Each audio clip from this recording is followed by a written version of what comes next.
जय हिंद प्यारे साथियों, स्वागत है फिर से आप सभी के एक नए वीडियो में।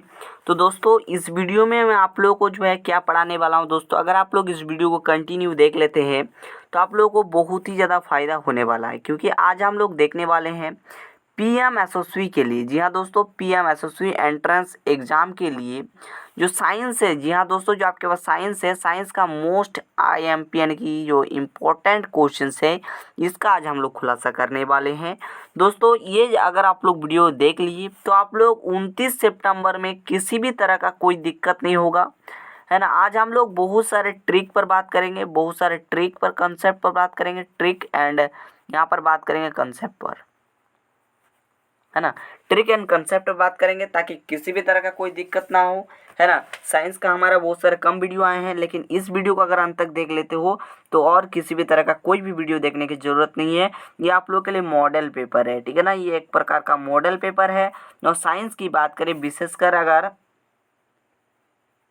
साइंस की बात करें प्यारे बच्चों, तो साइंस में आपके पास 25 क्वेश्चंस पूछे जाएंगे और इसी गैस क्वेश्चंस में से आपका क्वेश्चंस होगा दोस्तों। ये क्वेश्चंस मेरे पास हिंदी से हैं, इसका मैं इंग्लिश से जो है, इंग्लिश वालों के लिए क्या करूँगा, इंग्लिश के जो स्टूडेंट्स हैं उसके लिए पीडीएफ आपको टेलीग्राम पर मैं भेज दूँगा। क्लियर हो गया? तो देखिए ध्यान से, यहाँ पर क्वेश्चन नंबर 1 में सिंपल सवाल बोल रहा है कि किसी उत्तल लेंस की फोकस दूरी हमेशा क्या होता है।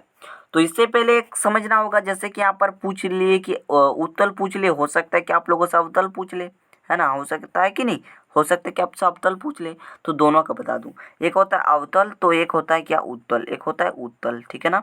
क्या होता है दोस्तों, एक होता है उत्तल तो एक होता है अवतल। दोस्तों अगर हम अवतल के लिए बात करेंगे तो अवतल के लिए नेगेटिव होगा, है ना। अगर हम उत्तल के लिए बात करेंगे प्यारे बच्चों तो इसके लिए पॉजिटिव होगा, ठीक है। तो यहाँ पर देख लीजिए क्या है कि उत्तल लेंस की फोकस दूरी क्या होता है, तो हमेशा पॉजिटिव होता है। Simple, option number 1 correct answer होगा। अगर अवतल के लिए पूछता तो ये नेगेटिव होता, है ना, इसलिए उत्तल पे पूछा इसलिए पॉजिटिव पे होगा। क्लियर हो गया? दिक्कत रहेगा कमेंट कर दीजिएगा, दोबारा मैं बताऊंगा, ठीक है ना। चलो अगले अगले क्वेश्चन की ओर बढ़ते हैं। अगला क्वेश्चन है, किसी शब्दकोश में क्या है, किसी शब्दकोश में पाए गए छोटे अक्षरों को पढ़ते समय आप कौन सा लेंस जो है पसंद करेंगे। तो प्यारे बच्चों, इसका करेक्ट जो उत्तर होगा, ये भी हम उत्तल लेंस का ही प्रयोग करते हैं। 50 सेंटीमीटर फोकस दूरी का एक उत्तल लेंस, जितना याद रखेंगे करेक्ट हो जाएगा उत्तर। चलिए बात करते हैं क्वेश्चन नंबर 3 की। तो क्वेश्चन नंबर 3 में बहुत ही सिंपल क्वेश्चन पूछा गया। क्या पूछा गया कि मोटर गाड़ी के, क्या है, मोटर गाड़ी के चालक के सामने सामान्यतः क्या लगा रहता है, कौन सा दर्पण इनमें से लगा रहता है, ये आपको बताना है। देख लीजिए 4 का ऑप्शंस भी आपको यहाँ पर दिए गए हैं, है ना। तो इसी के अकॉर्डिंग बताना है। तो मोटर गाड़ी की अगर बात करें तो उसके चालक के सामने उत्तल दर्पण इसमें जो है होता है। उत्तल दर्पण करेक्ट आंसर हो जाएगा, ये सब चीज़ें जान लीजिए। वहीं बात करें अगर हम क्वेश्चन नंबर 4 की, तो क्वेश्चन नंबर 4 सिंपल में बोल रहा है कि एक व्यक्ति समतल दर्पण की ओर 4 मीटर प्रति सेकंड की चाल से आ रहा है। व्यक्ति को समतल दर्पण में बना अपना प्रतिबिंब किस चाल से आता हुआ प्रतीत होगा।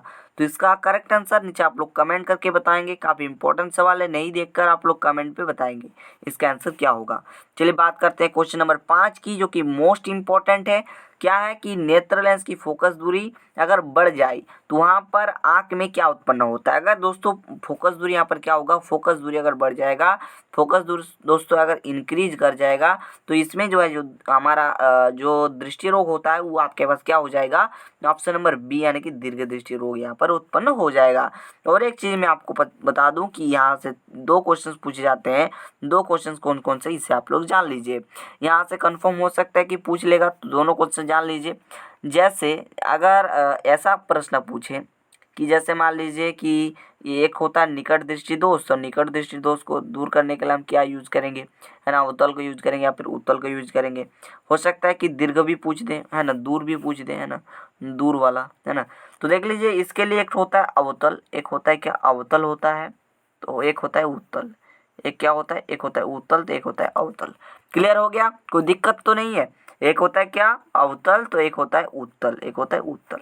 तो अगर आप लोग निकट को देखोगे तो निकट में आपको 3 अक्षर देखने को मिलेंगे। वहीं अगर दूर की बात करोगे तो इसमें 2 अक्षर देखने को मिलेंगे। तो आपको क्या करना है बच्चों, इसमें आपको 2 अक्षर तो इसमें आपके पास 3 अक्षर। क्लियर हो गया, डाउट नहीं है। आप देखिए ध्यान से, यहाँ पर अगर देखोगे तो अवतल में 4 देखने को मिलेंगे, इसमें 3 देखने को मिलेंगे। दोस्तों अगर निकट की बात करोगे तो इसमें आपको 1 जोड़ देना है, तो 1 जोड़ने के बाद आपके पास क्या आ जाएगा, 4 आ जाएगा। यानी कि निकट के लिए आपके पास अवतल होगा और दूर के लिए आपके पास उत्तल के लिए हम काम में लेंगे। क्लियर हो गया, कोई दिक्कत किसी को नहीं है। अगर दिक्कत होगा कमेंट करके पूछ लीजिएगा, ठीक है। चलिए बात करते हैं अगले क्वेश्चन की। अगला क्वेश्चन में देख लीजिए, वहीं पूछा गया जिसकी हम जिस लेंस की बात कर रहे थे, है ना। तो देखिए, दूर दृष्टि दोष वाले व्यक्ति द्वारा चश्मे का प्रयोग किसको दूर करने, मतलब किस लेंस को सॉरी माफ कीजिएगा, कि जो क्या दूर दृष्टि दोष है, ठीक है ना, इसमें जो व्यक्ति प्रेरित हो जाते हैं, तो बच्चों माफ कीजिएगा, अगर आपके पास क्या होता है, दूर दृष्टि दोष होता है रोग, तो इसको दूर करने के लिए आप कौन से लेंस काम में लेंगे, ही सिंपल सवाल में पूछा गया है। तो इसको हम सॉल्व करते हैं, कितना आसान तरीके से मैंने पढ़ाया आपको, उसी वे में हम इसको सॉल्व करेंगे। तो मैंने आपको पढ़ा दिया था कि अगर दूर होगा, है ना, दूर होगा, तो इसमें आपको 2 ठो शब्द देखने को मिल रहा है, और आपके पास एक ठो होता है क्या, एक ठो होता है अवतल, है ना, यहाँ पर भी याद कर लीजिए, एक ठो होता है अवतल, तो एक ठो होता है उत्तल, एक ठो होता है क्या, एक ठो होता है उत्तल, ठीक है ना। तो यहाँ पर देख लीजिए, उत्तल आपके पास यहाँ पर 3 में है, और अवतल की बात करोगे तो ये 4 में है। तो 2 में 1 जोड़ना है, तो किस में आ जाएगा भाई, ये उत्तल में आएगा ना। क्लियर हो गया, तो ऑप्शन नंबर 1 हो जाएगा, है ना। चलो बात करते हैं क्वेश्चन नंबर 7 की। तो विद्युत आवेश का जो इकाई होता है वो क्या है, ठीक है। तो यहाँ पर यहाँ पर करेक्ट आंसर हो जाएगा कूलाम, ठीक है ना। विद्युत आवेश की पूछ रहा है ना, तो विद्युत आवेश के लिए कूलाम हो जाएगा। क्लियर हो गया, कोई डाउट वगैरह कुछ भी नहीं होना चाहिए। आगे बढ़ते हैं, और एक टॉपिक में सजेस्ट कर देता हूँ, IUPAC नामाकरण, है ना। IUPAC नेमिंग अगर नहीं जानते हैं तो कमेंट कर दीजिएगा, मैं उस पर भी वीडियो आगे बना दूंगा, ठीक है ना। तो देखिए क्या है, आगे अगर संभव होगा तो बता दूंगा कुछ कुछ, देखिए ध्यान से सुनिए। 8 में क्या है कि विद्युत आवेश क्या है, विद्युत आवेश 2 प्रकार के होते हैं जिन्हें धन या ऋण आवेश माना जाता है। यह नामकरण किसने जो है दिया था, ये आप लोगों से पूछा है। तो याद रखेंगे, ये आप लोगों के पास फ्रिंकलिन नामक एक वैज्ञानिक है ना, बेंजामिन बेंजामिन फ्रिंकलिन इसका करेक्ट आंसर हो जाएगा। ये सब सवाल जो है ना आपके एनसीईआरटी में भी देखने को नहीं मिलेगा, है ना। ये इंपॉर्टेंट सवाल है, इंपॉर्टेंट फैक्ट है, इंपॉर्टेंट फैक्ट इसे आपको याद रखना होगा। बात करते हैं क्वेश्चन नंबर 9 की। तो क्वेश्चन नंबर 9 में सिंपल सवाल के रूप में पूछा है कि एक व्यक्ति को 1 कूलम धन आवेश में आवेशित किया गया, तो इस आवेशन में पदार्थ जो इलेक्ट्रॉन निकले हैं उनकी संख्या क्या होगी।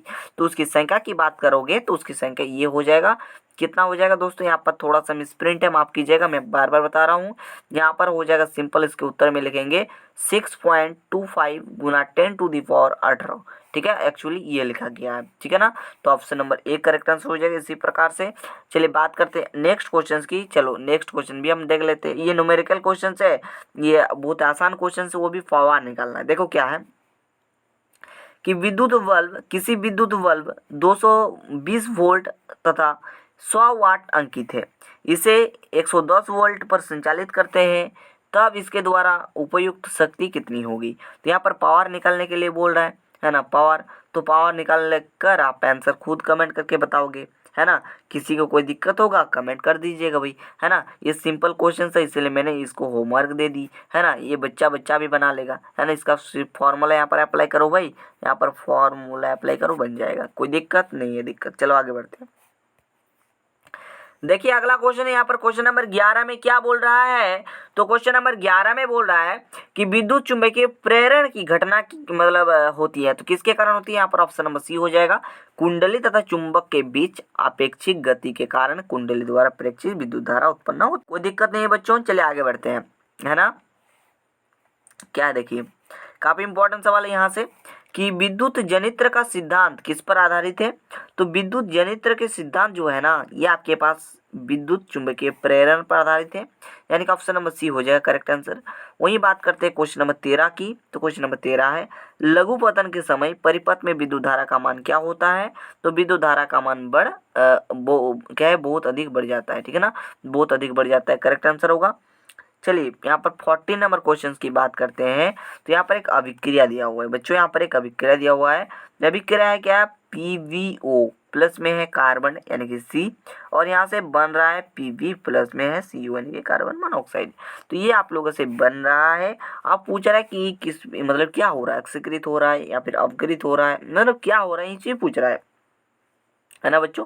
तो इसको अगर देखोगे, इसको अगर आप लोग ध्यान पूर्वक देखोगे तो इसमें सिंपल हो रहा है क्या, अवकारक। देखो यहाँ पर PbO है ना। जैसे अभी क्रिया हुआ तो देखो यहाँ पर ऑक्सीजन घट गया, यहाँ पर क्या हो गया, O2 की कमी हो गया, यानी कि यहाँ पर क्या होगा, सॉरी यहाँ पर माफ़ कीजिएगा, यहाँ पर कार्बन का पूछ रहा है ना, यहाँ पर ऑप्शन के अकॉर्डिंग चले, सॉरी माफ़ कीजिए, मैं बार बार बता रहा हूँ, है ना। PbO है और प्लस में C है ना, तो यहाँ पर क्या बनेगा, Pb प्लस में CO, है ना, ये हो गया। तो यहाँ पर ऑप्शंस के अकॉर्डिंग जाओगे तो यहाँ पर ये जो है होना चाहिए था ऑक्सीजन की कमी, और यहाँ पर होना चाहिए था ऑक्सीजन की वृद्धि, है ना। तो इसी के अकॉर्डिंग आपके पास आंसर बन जाएगा, है ना। इसी के अकॉर्डिंग आपका आंसर बन जाएगा। तो ये आप लोग खुद से आंसर करके बताओगे, मैंने तो समझा दी है ना। इसका करेक्ट आंसर आप लोग नीचे कमेंट करके बताओगे, ठीक है ना। इसका क्या होना चाहिए कमेंट कर दीजिएगा। देखिए PbO तो ऑक्सीकृत जिंदगी में नहीं होगा, ठीक है। कार्बन की बात करें तो कार्बन ऑक्सीकृत हो रहा है या फिर अपकृत हो रहा है, ये आप लोग कमेंट करेंगे, है ना। ये आप लोग कमेंट करेंगे, है ना। समझ में आ गया। चलो आगे बढ़ते हैं। क्वेश्चन नंबर 15 देखिए क्या है कि निम्न धातु में से कौन NaOH विलयन में H2 देता है। तो सिंपल हो जाएगा इसका करेक्ट आंसर एल्यूमिनियम। बात करते हैं क्वेश्चन नंबर 16 की। तो इसका देखिए क्या है, एक pH स्केल होता है भाई, है ना। जैसे मैं यहाँ पर बना दिखा देता हूँ, जैसे ये मान लीजिए एक pH स्केल है, ठीक है। इसका नाम मैंने रख दिया भाई pH स्केल आज से, है ना। इसका नाम क्या रख दिया, pH स्केल, है ना। तो pH स्केल में क्या होता है, यहाँ पर मान लीजिए 7 है, ठीक है ना। और ये जो 7 है इसको बोलते हैं उदासीन। ये जो मान होता है ना 7, इसे हम क्या बोलते हैं, उदासीन बोलते हैं। क्या बोलते हैं दोस्तों, उदासीन। इसी से देखिए सब कुछ याद हो जाएगा, है ना। अगर हम 7 से कम में जाएंगे, 7 से कम में जाएंगे तो इसमें क्या होगा, इसमें अम्लीय होगा, है ना। ये क्या होगा, अम्लीय होगा बच्चों। क्लियर हो गया, कोई डाउट नहीं है। अगर 7 से हम अधिक में जाएंगे बच्चों तो इसमें क्या होगा, क्षारकी होगा, है ना, क्षार, इसमें क्षार होगा। क्लियर हो गया, है ना। तो अब देखिए क्या बोल रहा है कि pH जो है मान यहाँ पर 13 दिया गया। इसका अर्थ क्या है, जितना अधिक इस प्रकार से जाएंगे तो उतना अधिक क्या होगा, है ना। तो इसी का राइट आंसर आप लोग खुद से सोचना और कमेंट करके बताना, है ना। आंसर गलत भी हो सकता है, इसलिए आप लोग खुद से खुद कमेंट करोगे, है ना। तो मैं आप लोग का जिसका जिसका सही देखूंगा उसका अगले वीडियो पे नाम लूंगा। मैंने भाई कंप्लीट कंसेप्ट समझा दिए, है ना, कंप्लीट कंसेप्ट समझा दिए। आप इजीली बता दोगे कि इनमें से क्या होगा, किन में से क्या होगा, है ना जी। चलिए बात करते हैं अगले क्वेश्चन की और।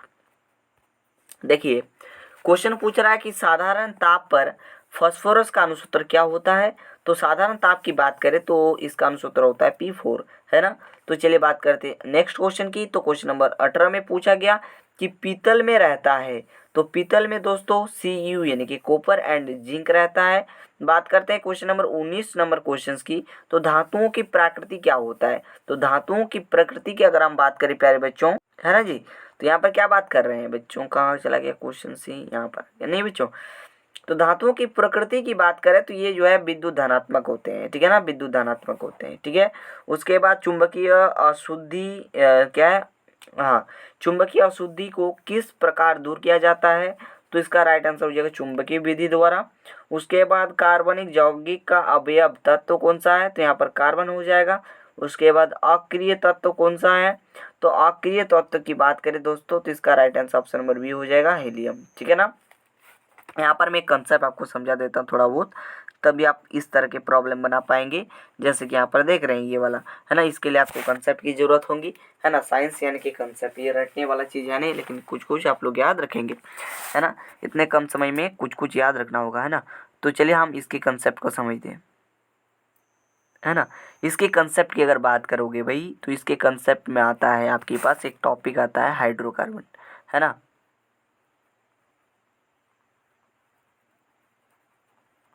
क्या आता है भाई, तो हाइड्रोकार्बन नामक एक टॉपिक आता है।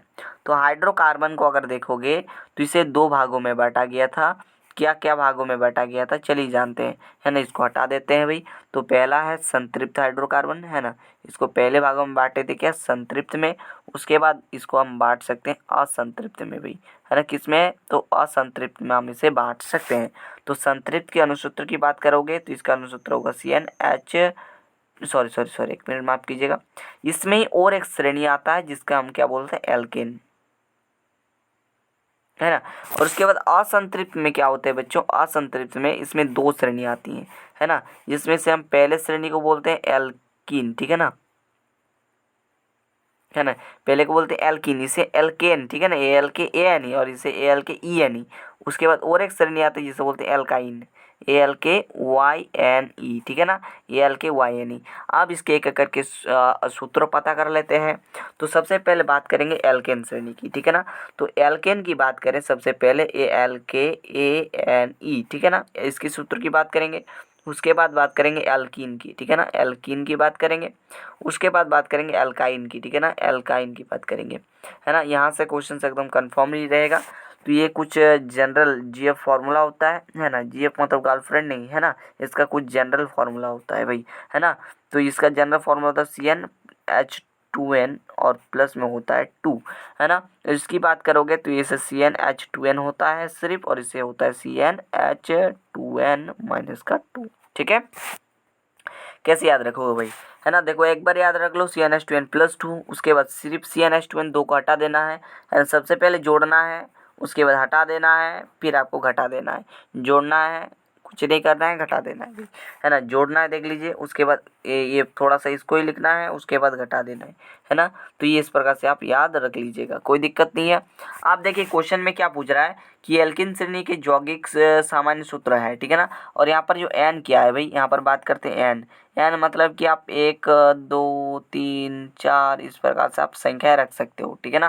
तो यहाँ पर अगर बात करोगे तो ये जो यहाँ से 2 से शुरू होता है, यहाँ पर एन का मान 2 से शुरू होता है, यहाँ पर भी 2 से, यहाँ पर भी 2 से, लेकिन यहाँ पर आप 1 से शुरू कर सकते हो, ठीक है ना। तो यहाँ पर एल्किन की बात हो रहा है, यानी कि इस श्रेणी की बात हो रहा है। तो यहाँ पर हम क्या करेंगे, सिंपल सूत्र यहाँ पर देख लीजिए CnH2n। तो CnH2n कहाँ पर, ऑप्शन नंबर 1 करेक्ट आंसर हो जाएगा, है ना। अब इसका नाम के बारे में थोड़ा सा जान लेते हैं भाई, है ना। जैसे कि मान लीजिए हमने एल्किन की बात करते हैं, जैसे इसका सूत्र हमने पढ़ा कि एल्किन के लिए ALKENE, है ना। इसकी थोड़ा सा बात कर लें, तो इसकी जब बात कर रहे हैं तो इसका सूत्र होता है CN, उसके बाद होता है H2N, और सिर्फ H2N होता है। तो जैसे मैंने N का संख्या मान लिया 2, तो यहाँ पर N की N बराबर 2 हो गया, फिर H2N यहाँ पर 2 हो गया, तो 2 दूनी 4 हो जाएगा, है ना, ये हो गया। तो इसका नाम क्या बोलेंगे, इसे पुकारेंगे क्या, किस नाम से पुकारेंगे, ये जानना जरूरी है ना। तो ये जानने के लिए मैं आपको कंसेप्ट दे रहा हूँ कुछ, तो आप लोग ये सब तैयार कर लीजिए कंसेप्ट, तो है ना, ये कंसेप्ट याद रखेंगे तो ही याद हो पाएगा। अगर दोस्तों कार्बन एक ठो है तो इसे हम क्या बोलेंगे, इसे अभी से बोलेंगे मेथ, ठीक है ना, इसे मेथ के नाम से जानेंगे। अगर कार्बन 2 ठो रहेगा तो इसे हम लोग क्या बोलेंगे, ईथ, ETH, है ना। अगर कार्बन 3 ठो रहेगा मेथ एथ प्रोप बोलेंगे, है ना, मेथ एथ प्रोप। उसके बाद कार्बन 4 होगा ब्यूट बोलेंगे, है ना, मेथ एथ प्रोप ब्यूट पेंट। उसके बाद हेक्स, उसके बाद हेप्ट, है ना, उसके बाद ऑक्ट, उसके बाद नॉन, है ना, इस प्रकार से डेक, ठीक है। तो ये आपके पास 4 के लिए हो जाएगा, 5 के लिए हो जाएगा, 6 के लिए हो जाएगा, 7 के लिए हो जाएगा, 8 के लिए, 9 के लिए, 10 के लिए डेक, ठीक है ना।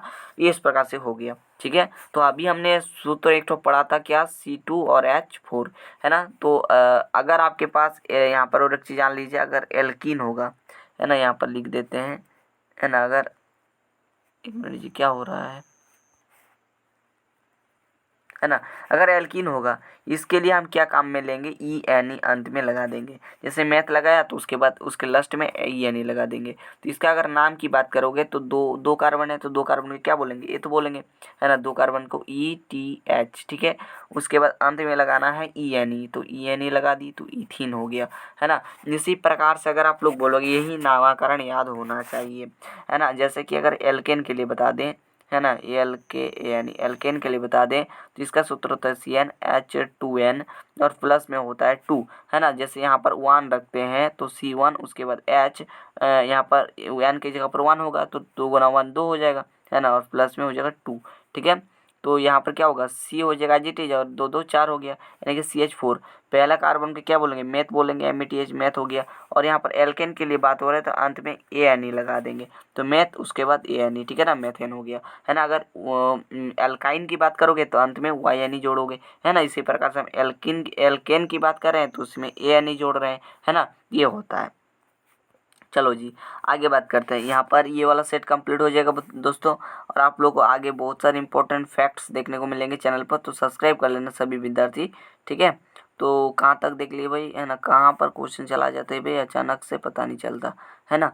उसके बाद देखिए क्या है ना। उसके बाद सिंपल सवाल में पूछा गया कि अपमार्जक बनाने में उपयोग किया जाता है, तो किसका उपयोग किया जाता है, तो अल्कोहल का किया जाता है, सभी लोग जानते हैं भाई, है ना। उसके बाद आप लोगों से 25 नंबर में पूछा गया कि आवर्त सारणी में यहाँ पर जो देख लीजिए ये वाला जो तत्व कहाँ पर होता है, तो इसका राइट आंसर क्या होगा, ऑप्शन नंबर 1 हो जाएगा हैलोजन। ये चीज़ें क्या कहलाते हैं, हैलोजन कहलाते हैं भाई, है ना। हैलोजन में क्या क्या आते हैं, तो इसमें इसको हम एक्स बोलते हैं, यानी कि इसमें फ्लोरो, उसके बाद क्लोरो यानी कि क्लोरीन, ब्रोमीन, है ना, ब्रोमीन, उसके बाद आयोडीन, है ना, इस प्रकार से आ जाते हैं, ठीक है। तो इसके बाद आगे का क्वेश्चन हम कल देखेंगे, है ना। आज के लिए इतना ही रखते हैं। तो टॉप 25 क्वेश्चन मैंने बता दिए, यानी कि सेट 1 मैंने कंप्लीट कर दी बच्चों। मैंने सेट 1 जो थी आपकी, सेट 1 आपके पास कंप्लीट कर दी। तो ऐसे ही मिलेंगे नेक्स्ट वीडियो पे बहुत जल्दी। थैंक यू, जय हिंद, वंदे मातरम। जितना भी साइंस का वीडियो मिले हैं तो प्लेलिस्ट में आपको लिंक दे दिया जाएगा, आप वहाँ से देख करके अपना तैयारी को बेहतरीन कर सकते हैं, है ना। और टेलीग्राम ज्वाइन नहीं किए तो ज्वाइन जल्दी कर लीजिएगा, क्योंकि टेलीग्राम ज्वाइन करना अति आवश्यक है बच्चों, ताकि अपने तैयारी को 4 चांद लगा सको, है ना। और प्रीवियस ईयर क्वेश्चंस जरूर करके जाना, है ना, बहुत ही फ़ायदा में रहोगे। मैं बार बार बता रहा हूँ, ठीक है।